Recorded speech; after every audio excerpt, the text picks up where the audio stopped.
Audio. RTBF. Le CA confirme son soutien à Jean-Paul Philippot. Le conseil d'administration de la RTBF a confirmé vendredi son soutien à son administrateur général Jean-Paul Philippot, qui vient de se voir confier un 4e mandat à la tête de la radio-télévision publique par le gouvernement de la Fédération Wallonie-Bruxelles. Ce soutien intervient après la polémique née, il y a quelques semaines à propos des émoluments de l'administrateur général, lorsqu'il était apparu que la somme mentionnée dans le rapport annuel de la RTBF était nettement inférieure à ce que M. Philippot percevait en réalité. Le gouvernement avait finalement admis que des erreurs avaient été commises, mais qu'aucune faute ne pouvait être reprochée à l'administrateur général.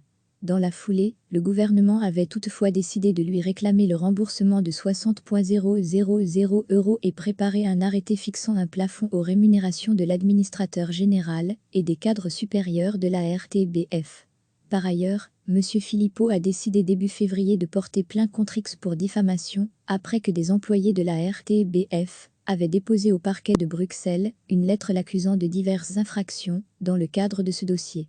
Ce vendredi, les administrateurs ont également installé 2 nouveaux administrateurs, en remplacement de Karine Doutrelepont, PS, et Richard Miller, MR.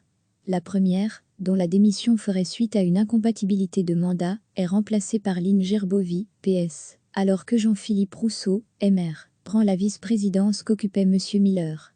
Frédéric Mag, MR, devient administrateur. L'une et l'autre étaient suppléants et déjà membres du CA entre 2014 à 2019. Après le renouvellement du CA de la RTBF consécutif aux élections de mai dernier, Richard Miller, ancien ministre de l'Audiovisuel, 2000 à 2003, avait été désigné par le MR comme administrateur de la radio-télévision publique, avec l'objectif de devenir président du CA. Mais après des négociations difficiles au sein de la majorité arc-en-ciel, la fonction avait finalement été attribuée à Baptiste Erck, écolo, Richard Miller devant se contenter d'une vice-présidence.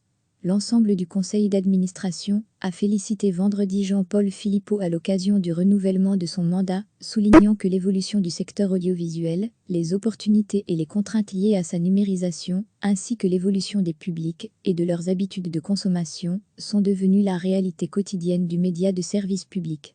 Pour faire face à ces nouveaux enjeux, le CA reconnaît l'engagement de l'administrateur général et de l'ensemble du personnel affaires de la RTBF, un moteur d'expression et d'épanouissement, souligne notamment le communiqué de l'entreprise publique. Recevez chaque matin l'essentiel de l'actualité. Cliquez sur s'abonner pour recevoir les dernières nouvelles.